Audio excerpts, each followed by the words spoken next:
नमस्कार दर्शक बंधु जय जगन्नाथ। आज भिडियो को आपण मान स्वागत। दर्शक बंधु आपणकर कुंभ राशि की जदि कुंभ राशि तेबे भिडियोटी को आरंभ शेष पर्यंत निश्चिंत देखंतु। दर्शक बंधु आज भिडियो रे आमे पूरा वार्षिक राशिफल विषय जानिबा को जाउछे।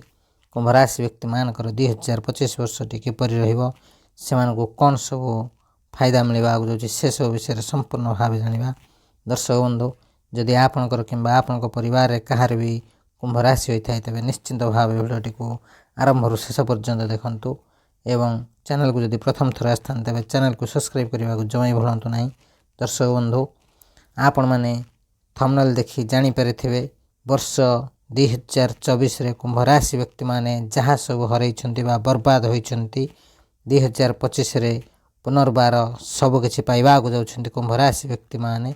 हाँ दर्शक बंधु लोक मैंने आपन को जेते भी कष्ट करंतु हरैबा पई हरै परिबा नहीं, कारण 2025 रे कुंभ राशि व्यक्ति मान को केही भी हरै परिबे नहीं। हाँ दर्शक बंधु आपन को राशि रे शनिर 7.5 चलीची। आपन को जीवन रे एमिति हवा समिति हवा आपन बहुत किछि सुनिथिबे जानिथिबे मध्य अनेक लोक अनेक कथा कहउचंती।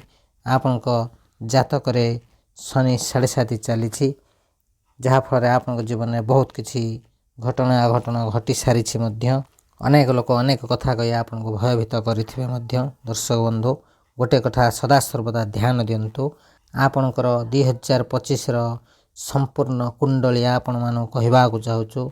यही कुंडली रे केवल 4टा ग्रह आपणकर देखा जाउछंती। हाँ दर्शक बंधु शनि महाराज देवगुरु बृहस्पति राहु एवं केतु यही 4 ग्रह आपण जीवन को 80% प्रभावित करिथांती। हाँ दर्शक बंधु कौन सी व्यक्ति मानक जीवन जदि बहुत समय धरी समस्या लगी रही यार मुख्य कारण यही 4 ग्रह को ही मना जाय थाए।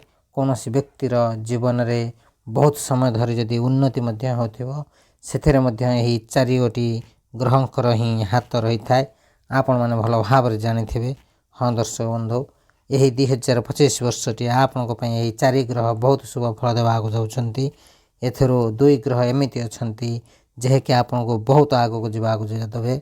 हाँ दर्शक बंधु आउ जो 2 ग्रह रही पूर्वर जे आपण को बहुत समस्या पकाउथिले आग को बढ़िबा को दउनथिले सेमाने आपण को छाड़िबा को जाउछंती एवं आपण को आग को बढ़िबारे सहयोग करबा को दउछंती। हाँ दर्शक बंधु आपण को जीवन रे जो अनेक समस्या देखा जाउथला सही सब समस्या ए वर्ष रे आपण को राशि रे परिवर्तन देखा मिलिबो। एही 4 ग्रह माने राशि परिवर्तन करबा को जाउछंती।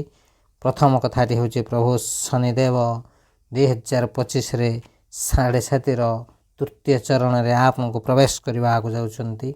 हाँ दर्शक बंधु आपण माने भल भाव रे जानिथिबे कौन सी जगह रे सुनुथिबे मध्य शनि 7.5 तृतीय भाग समस्तों बहुत भल होता है जहाँकि आपणकर 2025 वर्ष होगाक जाऊँगी। समस्त कुंभ राशि व्यक्ति माने पूर्व 5 वर्ष रे अनेक समस्या देखि भल मंद सदा सर्वदा लागिक रही आपण जीवन में, किंतु शनि 7.5 शेष पर्याय बा तृतीय पर्याय आपण को शनि महाराज बहुत धन प्राप्त करने को जाउछंती। महाराज धनर स्थिति रे आपण को नूतन परिचय देवाक जाउछंती। आपणकर कथार महत्व रहिबाक जाउछि। आपणक जीवन संपूर्ण भाव परिवर्तन होबाक जाउछि। कुंभ राशि व्यक्ति माने आपण माने लेखिकी रखि दियंतु प्रभु शनिदेव आपण को भौतिक सुख देवाक जाउछंती। आपण जदि नूतन जानवाहन किंबा गृह किनिबाक चाहुछंती निश्चिंत भाव 2025 रे आपण निश्चिंत भाव करि परिबे 100% करि परिबे। भल भाव रे मन रखंतु प्रभु शनिदेव विशेष कृपा आपण ऊपर रहिबाक जाउछि। हाँ दर्शक बंधु आपण निश्चिंत भाव अनुभव करिवे, आपण निजे ही अनुभव करिवे खूब शीघ्र आपण जीवन रे बहुत शुभ फल देवाक जाउछि। प्रभु शनिदेव आपण जीवन संपूर्ण समस्या समाधान करबाक जाउछंती। हाँ दर्शक बंधु जो 2टी चरण रे आपण दुख कष्ट देखिचंती तार 2 गुणा भरपाई हेबाक जाउछि प्रभु शनिदेव कृपारू। हाँ दर्शक बंधु 15 मई 2025 को देवगुरु बृहस्पति निजर राशि परिवर्तन करी वृष राशि रू मिथुन राशि को जाउछंती। हाँ दर्शक बंधु जदि आपण राजनीति रे जड़ित अछंती ରାଜନୀତିରେ ଆପଣଙ୍କୁ ବହୁତ ଲାଭ ମିଳିବାକୁ ଯାଉଛି କୁମ୍ଭ ରାଶି ବ୍ୟକ୍ତିମାନେ। ଆପଣଙ୍କ ଜୀବନରେ ଯାହା ସବୁ ସମସ୍ୟା ଥିଲା ସବୁ କିଛି ଦୂର ହେବାକୁ ଯାଉଛି। ଦେବଗୁରୁ ବୃହସ୍ପତିଙ୍କର ବିଶେଷ କୃପା ଆପଣଙ୍କ ଉପରେ ରହିବାକୁ ଯାଉଛି। ହଁ ଦର୍ଶକ ବନ୍ଧୁ, ଆପଣଙ୍କର ଯାହା ସବୁ ଖର୍ଚ୍ଚ ଅତ୍ୟଧିକ ହେଉଥିଲା ସେସବୁ ଖର୍ଚ୍ଚ ଧୀରେ ଧୀରେ ଆପଣଙ୍କ ପକ୍ଷରେ ରହିବାକୁ ଯାଉଛି। ହଁ ଦର୍ଶକ ବନ୍ଧୁ, ଦେବଗୁରୁ ବୃହସ୍ପତି ଆପଣଙ୍କର ପଞ୍ଚମ ଭାଗକୁ ଯିବାକୁ ଯାଉଛନ୍ତି। ଆପଣଙ୍କ ପାଇଁ ବହୁତ ଭଲ ସମୟ ଆସିବାକୁ ଯାଉଛି। ଦେବଗୁରୁ ବୃହସ୍ପତି ପଞ୍ଚମ ଘରରେ ବସି ଏକାଦଶ ଭାଗକୁ ଦେଖିବେ, ଯାହାକି ତାଙ୍କର ନିଜର ଘର ହୋଇଥାଏ। ହଁ ଦର୍ଶକ ବନ୍ଧୁ, ଇଏ ଆପଣଙ୍କର ଆୟର ବୃଦ୍ଧି କରିବାକୁ ଯାଉଛନ୍ତି। ଧନର ସ୍ୱାମୀ ଯେତେବେଳେ ନିଜ ଘରକୁ ଦେଖନ୍ତି ସେତେବେଳେ ଆପଣଙ୍କର ଧନର ବି ବୃଦ୍ଧି ହୋଇଥାଏ, ଆୟର ବୃଦ୍ଧି ହୋଇଥାଏ। ହଁ ଦର୍ଶକ ବନ୍ଧୁ, ଏକରୁ ଅନେକ ସୁଯୋଗ ମିଳିଥାଏ ଆୟ କରିବାର। ହଁ ଦର୍ଶକ ବନ୍ଧୁ, 5 ବର୍ଷରେ ଆପଣ ଯେଉଁ ସବୁ ଅଧିକ କ୍ଷତି ସହିଛନ୍ତି ଆର୍ଥିକ ଦୃଷ୍ଟିକୋଣରୁ ଆପଣଙ୍କର 2025ରେ ସବୁକିଛି ସମସ୍ୟାର ସମାଧାନ ହେବାକୁ ଯାଉଛି। ଏଥିରେ କୌଣସି ସନ୍ଦେହ ନାହିଁ। ଏବେ ପର୍ଯ୍ୟନ୍ତ ଆପଣ ଯେଉଁ କାର୍ଯ୍ୟ କରୁଥିଲେ, କ'ଣ କରିବାକୁ ଚାହୁଁଥିଲେ, କ'ଣ କରୁଥିଲେ କିଛି ଜାଣିପାରୁନଥିଲେ, କିନ୍ତୁ ଆପଣଙ୍କର ଆଜିଠାରୁ ସବୁ ଚିନ୍ତାଧାରା ପରିବର୍ତ୍ତନ ହେବାକୁ ଯାଉଛି। ଦେବଗୁରୁ ବୃହସ୍ପତିଙ୍କର ନବମ ଦୃଷ୍ଟି ଆପଣଙ୍କ ଲଗ୍ନରେ ଯାଇ ଆପଣଙ୍କୁ ଆଚାର ବ୍ୟବହାର ସ୍ୱଭାବର ସ୍ଥିତିକୁ ବହୁତ ସୁନ୍ଦର କରିବାକୁ ଯାଉଛନ୍ତି। ହଁ ଦର୍ଶକ ବନ୍ଧୁ, ଆହାଠାରୁ ବହୁତ ବଡ଼ ଅବସ୍ଥା ରହିବାକୁ ଯାଉଛି। ରାହୁ କେତୁ ଯେଉଁ ଆପଣଙ୍କର ସମସ୍ୟା ସ୍ଥାନରେ ବଠିଥିଲେ 18 ମେ 2025ରେ ନୋଟ୍ କରି ରଖନ୍ତୁ।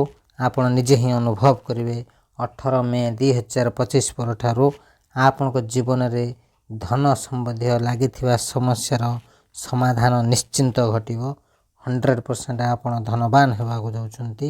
ଆପଣଙ୍କର ଯେଉଁ ବଚନର ଦବଦବା ଥିଲା ସରିବାକୁ ଯାଉଥିଲା, ଆପଣଙ୍କୁ କେହି ପସନ୍ଦ କରୁନଥିଲେ, ଇଗ୍ନୋର କରୁଥିଲେ, ଏହିସବୁ ଆପଣଙ୍କ ଜୀବନରୁ ଦୂର ହେବାକୁ ଯାଉଛି।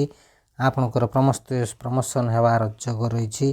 ହଁ ଦର୍ଶକ ବନ୍ଧୁ, ଖୁବ୍ ଶୀଘ୍ର ଆପଣଙ୍କ ପୂର୍ବ ଅବସ୍ଥା ଆପଣଙ୍କୁ ଫେରିବାକୁ ଯାଉଛି। ଦୀର୍ଘ 5 ବର୍ଷ ହେବ ଆପଣ ଯେଉଁ ଦୁଃଖ କଷ୍ଟ ସମସ୍ୟା ସହିଛନ୍ତି ସେସବୁ ଖୁବ୍ ଶୀଘ୍ର ଦୂର ହେବାକୁ ଯାଉଛି। ଦେବଗୁରୁ ବୃହସ୍ପତି ଏବଂ ଶନିଦେବ ତ ବହୁତ ଭଲ କାମ କରିବେ। ଏହା ଛଡ଼ା ଆପଣଙ୍କ ଜୀବନରେ ରାହୁ ମହାରାଜ ମଧ୍ୟ 2025ରେ ବହୁତ ବଡ଼ କାମ କରିବାକୁ ଯାଉଛନ୍ତି। ହଁ ଦର୍ଶକ ବନ୍ଧୁ, ଯେଉଁମାନେ ଆପଣଙ୍କର ଶତ୍ରୁ ହୋଇ ଠିଆ ହୋଇଥିଲେ ଆଜି ପରଠାରୁ ସେମାନେ ଆପଣଙ୍କର ବହୁତ ବଡ଼ ମିତ୍ର ହେବାକୁ ଯାଉଛନ୍ତି।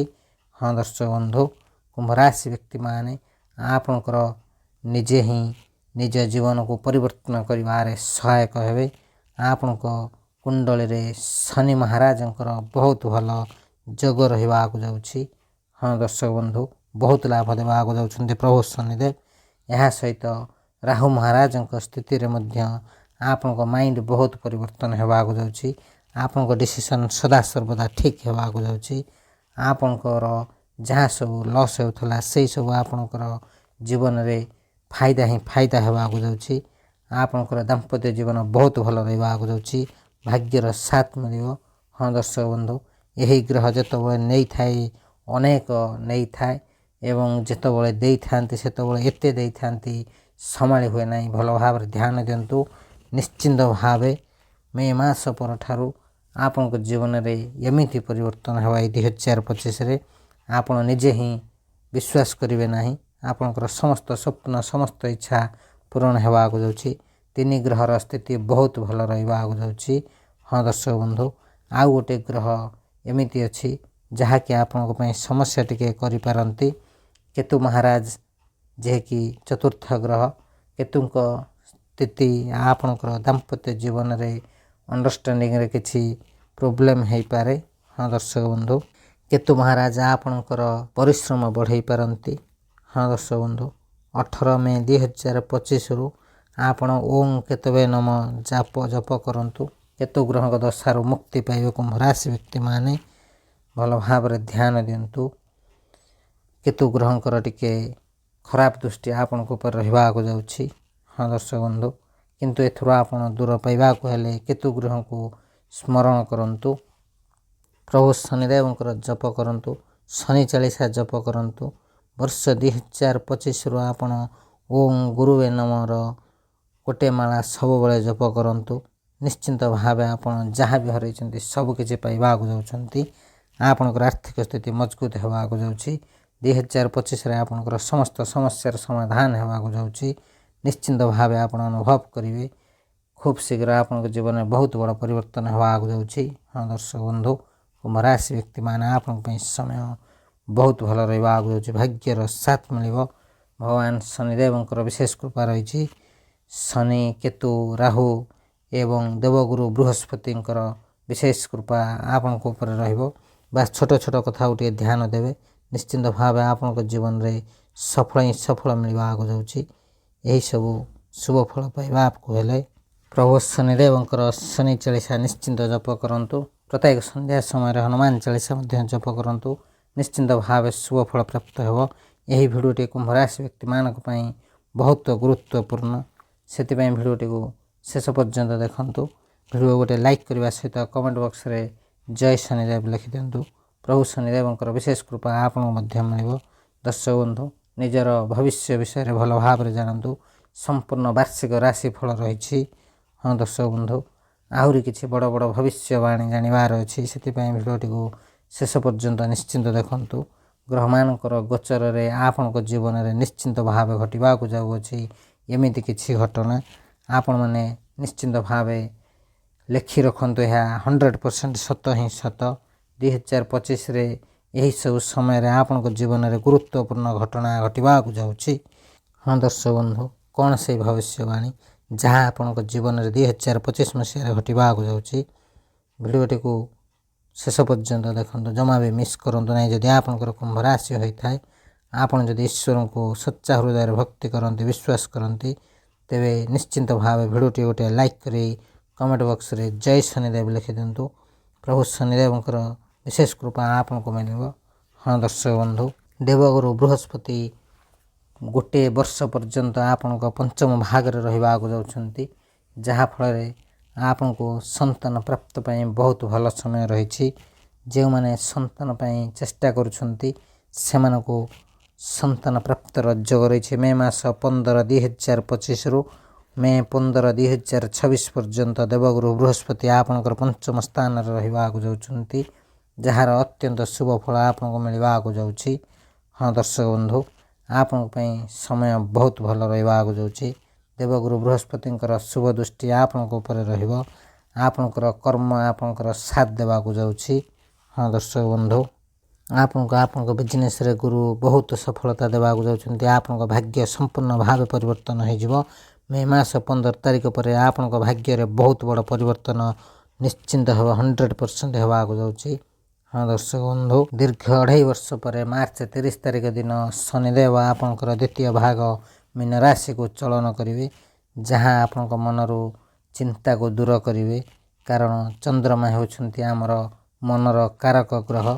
ଶନି ଯେତେବେଳେ ଚନ୍ଦ୍ରମାରେ ରହିବେ ସେତେବେଳେ ଆପଣଙ୍କ ମନରେ ଦୁଶ୍ଚିନ୍ତା, ଟେନସନ୍, ଡିପ୍ରେସନ୍, ଚିଡ଼ିଚିଡ଼ା ଭାବ, ରାଗିବା ଏହିଭଳି ସବୁ ସମସ୍ୟା ବାରମ୍ବାର ଦେଖାଯାଇଥାଏ। ସେଥିପାଇଁ ମାର୍ଚ୍ଚ 30 ତାରିଖ ପରେ ପ୍ରଭୁ ଶନିଦେବ ଚନ୍ଦ୍ରମାଙ୍କ ଠାରୁ ଦ୍ୱିତୀୟ ଭାଗରେ ଚଳନା କରିବେ। ଏହାପରେ ଆପଣଙ୍କ ଟିକେ ଚିନ୍ତା ମୁକ୍ତ ହେବେ, ଶାନ୍ତି ଅନୁଭବ କରିବେ। ଆପଣଙ୍କୁ ମାନସିକ ଶାନ୍ତି ପ୍ରାପ୍ତ ହେବ। ଆପଣ ଯେଉଁ ଦ୍ୱନ୍ଦ୍ୱ ଭିତରେ ରହୁଥିଲେ, କୌଣସି ସଠିକ୍ ନିର୍ଣ୍ଣୟ ନେଇପାରୁନଥିଲେ, ସେଥିରୁ ଖୁବ୍ ଶୀଘ୍ର ଆପଣ ମୁକ୍ତି ପାଇବାକୁ ଯାଉଛନ୍ତି। ଆପଣ ଯେଉଁ ଜିନିଷକୁ ଠିକ୍ ଭାବରେ ବୁଝିପାରୁନଥିଲେ, ସେହିସବୁ ଭାବନା ଆପଣଙ୍କର ଦୂର ହେବାକୁ ଯାଉଛି। ଆପଣ କୌଣସି ବିଷୟରେ ଭୟଭୀତ ହେବେ ନାହିଁ କିମ୍ବା କୌଣସି କଥାକୁ ଅଧିକ ଭାବିବେ ନାହିଁ। ସବୁକିଛି ଦୂର ହେବାକୁ ଯାଉଛି। ଆପଣ ଏକ ଅଜବ ଶାନ୍ତିର ଅନୁଭବ କରିବାକୁ ଯାଉଛନ୍ତି। କୁମ୍ଭ ରାଶି ବ୍ୟକ୍ତିମାନେ, ଆପଣଙ୍କ ପାଇଁ ସମୟ ବହୁତ ଭଲ ରହିବାକୁ ଯାଉଛି। ଏହି 2025 ବର୍ଷରେ ରାହୁ ଏବଂ କେତୁ ମଧ୍ୟ ରାଶି ପରିବର୍ତ୍ତନ କରିବେ।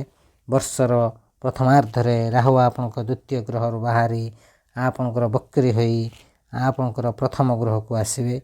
ହଁ ଦର୍ଶକ ବନ୍ଧୁ, କେତୁ ଆପଣଙ୍କର ଅଷ୍ଟମ ଭାଗରୁ ବାହାରି ଆପଣଙ୍କ ସପ୍ତମ ଭାଗକୁ ଆସିବେ ଏବଂ ଦୀର୍ଘ 18 ବର୍ଷ ପରେ ରାହୁ ଆପଣଙ୍କର ପ୍ରଥମ ଗୃହକୁ ଆସିବେ। ସେହିପରି କେତୁ ମଧ୍ୟ 18 ବର୍ଷ ପରେ ଆପଣଙ୍କର ସପ୍ତମ ଗ୍ରହକୁ ଆସିବାକୁ ଯାଉଛନ୍ତି। କୁମ୍ଭ ରାଶି ବ୍ୟକ୍ତିମାନେ, ସେଥିପାଇଁ ଆପଣ ଯଦି ପାର୍ଟନରସିପ୍ରେ କୌଣସି କାର୍ଯ୍ୟ ଆରମ୍ଭ କରିବାକୁ ଚାହୁଁଛନ୍ତି କିମ୍ବା ଆପଣ ବର୍ତ୍ତମାନ ପାର୍ଟନରସିପ୍ରେ କିଛି କାମ କରୁଛନ୍ତି, ତାହେଲେ ମଧ୍ୟ ଆପଣ ଟିକେ ରହିଯାଆନ୍ତୁ। ତରବର ହୋଇ କୌଣସି ନିଷ୍ପତ୍ତି ନିଅନ୍ତୁ ନାହିଁ। କାରଣ କେତୁ ଆପଣଙ୍କର ପାର୍ଟନରସିପ୍ ବେପାର ବାଣିଜ୍ୟରେ ବହୁତ ବିଭ୍ରାନ୍ତ ସୃଷ୍ଟି କରିପାରନ୍ତି। ସେଥିପ୍ରତି ଆପଣଙ୍କୁ ଧ୍ୟାନ ଦେବାକୁ ପଡ଼ିବ। ଏଥିପାଇଁ ଆପଣ ପ୍ରତିକାର ଅବଶ୍ୟ କରନ୍ତୁ। ହଁ ଦର୍ଶକ ବନ୍ଧୁ, ପ୍ରତିକାର ଆମେ ଶେଷକୁ ଜାଣିବା। କେତୁ ହେଉଛନ୍ତି ଏକ ଛାୟା ଗ୍ରହ। ସେଥିପାଇଁ କେତୁ ଯେତେବେଳେ ଆପଣଙ୍କର ସପ୍ତମ ଭାଗକୁ ଆସିବେ, ଆପଣଙ୍କର ବୈବାହିକ ଜୀବନରେ ମନମନାନ୍ତର, କଳି ଝଗଡ଼ା, ମନମାଳିନ୍ୟ ଭରି ପରିସ୍ଥିତି ସୃଷ୍ଟି କରିପାରନ୍ତି। ଏଥିପ୍ରତି ଆପଣ ଟିକେ ଧ୍ୟାନ ଦେବେ। ଏହା ସହିତ ରାହୁ ଆପଣଙ୍କର ପ୍ରଥମ ଗୃହକୁ ଆସିବା ପରେ ଆପଣଙ୍କୁ ଚତୁର, ଚାଲାକ ଏବଂ ସ୍ମାର୍ଟ ମଧ୍ୟ କରିଦେବେ। ଆପଣ ସମସ୍ତ କାମ କାର୍ଯ୍ୟକୁ ବହୁତ ଚାଲାକ ଚତୁର ଭାବରେ କରିପାରିବେ। ଯଦି ଆପଣ ପ୍ରେମ ସମ୍ପର୍କରେ ଅଛନ୍ତି ତେବେ ସନ୍ଦେହ ଜମା ବି କରନ୍ତୁ ନାହିଁ। କାରଣ ଦେଖନ୍ତୁ, ଚନ୍ଦ୍ରମାଙ୍କ ସହିତ ରାହୁ ଯେତେବେଳେ ଏକାଠି ହୋଇଯିବେ, ରାହୁ ଆପଣଙ୍କ ମଧ୍ୟରେ ବହୁତ ପ୍ରକାର ସନ୍ଦେହ, ଦ୍ୱନ୍ଦ୍ୱ, ଭୁଲ ଭାଲ ଚିନ୍ତାଧାରା ସୃଷ୍ଟି କରିପାରନ୍ତି। ସେଥିପାଇଁ ଆପଣ ଟିକେ ଖୋଲା ଚିନ୍ତାଧାରା ରଖିବା ପାଇଁ ଚେଷ୍ଟା କରନ୍ତୁ। ଦେଖନ୍ତୁ, ଶନି ଆପଣଙ୍କର ପ୍ରଥମ ଗୃହକୁ ଯିବା ମାନେ ଆପଣଙ୍କର ଚିନ୍ତା, ରାଗ ସବୁକିଛି ଦୂରେଇଯିବ। ଆପଣଙ୍କୁ ମାନସିକ ଶାନ୍ତି ପ୍ରାପ୍ତି ହେବ। କିନ୍ତୁ ରାହୁ ଆପଣଙ୍କ ପ୍ରଥମ ଭାଗରେ ରହିଲେ ଆପଣଙ୍କର ମନ ସନ୍ଦେହ, ଦ୍ୱନ୍ଦ୍ୱ ଆଡ଼କୁ ଯାଇପାରେ। ସେଥିପାଇଁ ସତର୍କ ରୁହନ୍ତୁ। ଆପଣଙ୍କ ପ୍ରେମ ସମ୍ପର୍କରେ, ବୈବାହିକ ସମ୍ପର୍କରେ କିମ୍ବା ସାଙ୍ଗସାଥିରେ କୌଣସି ଏଭଳି ଚିନ୍ତାଧାରା ଆଣନ୍ତୁ ନାହିଁ, ସନ୍ଦେହ ଭାବ ରଖନ୍ତୁ ନାହିଁ। ଏହି ସମୟରେ ଆପଣ ବହୁତ ସ୍ମାର୍ଟ ହୋଇଯିବେ। କେଉଁ ଜାଗାରେ କେଉଁ କଥା କୁହାଯିବ ଆପଣ ବହୁତ ଭଲ ଭାବରେ ଜାଣିଯିବେ। ଏବେ ଆସନ୍ତୁ ଜାଣିବା ଶେଷ ଭବିଷ୍ୟବାଣୀ ବିଷୟରେ। 30 ମାର୍ଚ୍ଚ ବେଳେ ଶନି ଯେତେବେଳେ ଆପଣଙ୍କ ଦ୍ୱିତୀୟ ଗ୍ରହକୁ ଆସିବେ, ସେତେବେଳେ ଆପଣଙ୍କ ପରିବାର ପ୍ରତି ଅଧିକ ସମ୍ପର୍କ ବଢ଼ିଯିବ। ଆପଣ ଆପଣଙ୍କ ପରିବାର ପାଇଁ କିଛି ନା କିଛି କରିବାକୁ ଚିନ୍ତା କରିପାରନ୍ତି। ଆପଣ ଏମିତି କିଛି କାମ କରିବେ ଯେଉଁଥିପାଇଁ ଆପଣଙ୍କ ପରିବାର ଲୋକ ଆପଣଙ୍କ ପାଇଁ ଗର୍ବିତ ଅନୁଭବ କରିବାକୁ ଯାଉଛନ୍ତି। କିନ୍ତୁ ଆପଣଙ୍କର ଦାନ୍ତରେ କିଛି ସମସ୍ୟା ଦେଖାଦେଇପାରେ। ଆପଣଙ୍କ ଗଳାରେ ମଧ୍ୟ କିଛି ଅସୁବିଧା ଆସିପାରେ। ବିଶେଷ ଭାବରେ ଆପଣଙ୍କର ଆଖିରେ କିଛି ସମସ୍ୟା ମଧ୍ୟ ଦେଖାଦେଇପାରେ କୁମ୍ଭ ରାଶି ବ୍ୟକ୍ତିମାନେ। ସେଥିପ୍ରତି ଧ୍ୟାନ ଦିଅନ୍ତୁ। ମାର୍ଚ୍ଚ ମାସ 29 ତାରିଖ ପରେ ଆପଣଙ୍କ ବାଣୀରେ ମଧ୍ୟ ଧ୍ୟାନ ଦେବାକୁ ପଡ଼ିବ। କାରଣ ଶନି ଆପଣଙ୍କର ଭାଷାକୁ ଟିକେ କଠୋର କରିବାକୁ ଯାଉଛନ୍ତି। ସେଥିପାଇଁ ଆପଣ କେଉଁ ଜାଗାରେ କେଉଁଭଳି କଥା କହିବେ ଧ୍ୟାନ ଦେଇ କଥା କୁହନ୍ତୁ, ଜଗି ରଖି କଥା କୁହନ୍ତୁ। ସବୁ ପରେ ବି ଦେଖନ୍ତୁ, ଶନି 7.5ର ତୃତୀୟ ଚରଣ ମାର୍ଚ୍ଚ ମାସ 30 ତାରିଖରୁ ଆରମ୍ଭ ହେବାକୁ ଯାଉଛି। ଏହି ତୃତୀୟ ଚରଣ ଶୁଭାଶୁଭ ଫଳ ପ୍ରଦାନ କରିଥାଏ। ସେଥିପାଇଁ ଆପଣଙ୍କୁ କର୍ମ ଅନୁସାରେ ଆପଣଙ୍କୁ ଫଳ ପ୍ରାପ୍ତି ହେବ। ସେଥିପାଇଁ ଆପଣ ଚିନ୍ତା କରିବାର କିଛି ଆବଶ୍ୟକତା ନାହିଁ। ତେବେ ଦର୍ଶକ ବନ୍ଧୁ, ଏବେ ଜାଣିବା କିଛି ସହଜ ସରଳ ପ୍ରତିକାର ବିଷୟରେ, ଯାହା ଶନିଙ୍କର ଶୁଭାଶୁଭ ଫଳକୁ ବୃଦ୍ଧି କରିବ ଏବଂ ଆପଣଙ୍କର ଅଶୁଭକୁ ଦୂର କରିବ। ଦେଖନ୍ତୁ ଦର୍ଶକ ବନ୍ଧୁ, ପ୍ରଭୁ ଶନିଦେବଙ୍କର ମନ୍ତ୍ର ଜପ କରନ୍ତୁ। ଯେଉଁ ପର୍ଯ୍ୟନ୍ତ ଆପଣଙ୍କର ଶନି 7.5 ସମାପ୍ତ ନ ହୋଇଛି, ପ୍ରତ୍ୟେକ ଦିନ ସନ୍ଧ୍ୟା ସମୟରେ ହନୁମାନ ଚାଳିଶା ଜପ କରନ୍ତୁ। ଏବଂ ଶନି ଚାଳିଶା ଜପ କଲେ ମଧ୍ୟ ବହୁତ ଭଲ। ପ୍ରତିଦିନ ଆପଣ ହନୁମାନ ଚାଳିଶା ଯଦି ପାଠ କରନ୍ତି, ପ୍ରଭୁ ଶନିଦେବ ନିଶ୍ଚିନ୍ତ ଭାବେ ପ୍ରସନ୍ନ ହେବେ। ବର୍ଷ 2025ଟି ପ୍ରଭୁ ହନୁମାନଙ୍କର ବର୍ଷ ଅଟେ। ଆପଣ ଗାୟତ୍ରୀ ମନ୍ତ୍ର ଜପ କଲେ ମଧ୍ୟ ବହୁତ ଭଲ ରହିବ। ହଁ ଦର୍ଶକ ବନ୍ଧୁ, ଆପଣ ପ୍ରତ୍ୟେକ ଦିନ ସୂର୍ଯ୍ୟଙ୍କୁ ଜଳ ଅର୍ପଣ କରନ୍ତୁ। ଆପଣଙ୍କୁ ଶୁଭାଶୁଭ ଫଳ ପ୍ରାପ୍ତ ହେବ। ଯଦି ଆପଣଙ୍କର କୁମ୍ଭ ରାଶି ହୋଇଥାଏ ତେବେ ଭିଡ଼ିଓଟି କିପରି ଲାଗିଲା ନିଶ୍ଚିନ୍ତ ଭାବେ କମେଣ୍ଟ କରି କହିବେ। ଏବଂ ଏହା ଆପଣଙ୍କ ଜୀବନରେ ଘଟୁଛି କି ନାହିଁ ନିଶ୍ଚିନ୍ତ ଭାବେ ଜାଣିପାରିବେ ଆପଣ। ତେବେ ଦର୍ଶକ ବନ୍ଧୁ, ଆଜିର ଭିଡ଼ିଓରେ ଆମେ ଜାଣିଲେ କୁମ୍ଭ ରାଶି ବ୍ୟକ୍ତିମାନଙ୍କ ପାଇଁ ସମ୍ପୂର୍ଣ୍ଣ ବାର୍ଷିକ ରାଶିଫଳ ବର୍ଷ 2025ଟି କିପରି ରହିବ, କେଉଁ ଗ୍ରହ କ'ଣ ଫଳ ଦେବାକୁ ଯାଉଛି। ତେବେ ଦର୍ଶକ ବନ୍ଧୁ, ଯଦି ଆପଣଙ୍କର ଏହି ରାଶି ହୋଇଥାଏ ନିଶ୍ଚିନ୍ତ ଭାବେ ଭିଡ଼ିଓଟି ଗୋଟେ ଲାଇକ୍, କମେଣ୍ଟ, ସେୟାର ଏବଂ ଚ୍ୟାନେଲକୁ ସବସ୍କ୍ରାଇବ୍ କରିବା ସହିତ କମେଣ୍ଟ ବକ୍ସରେ ସହୋଦର ସହ ଜୟ ଶନିଦେବ ଲେଖିଦିଅନ୍ତୁ। ପ୍ରଭୁ ଶନିଦେବଙ୍କର ବିଶେଷ କୃପା ଆପଣଙ୍କୁ ମଧ୍ୟ ମିଳିବ। ତେବେ ଦର୍ଶକ ବନ୍ଧୁ, ଆଜିର ଭିଡ଼ିଓକୁ ଏଇଠି ରଖୁଛୁ। ନମସ୍କାର, ଜୟ ଜଗନ୍ନାଥ, ଜୟ ଶନିଦେବ।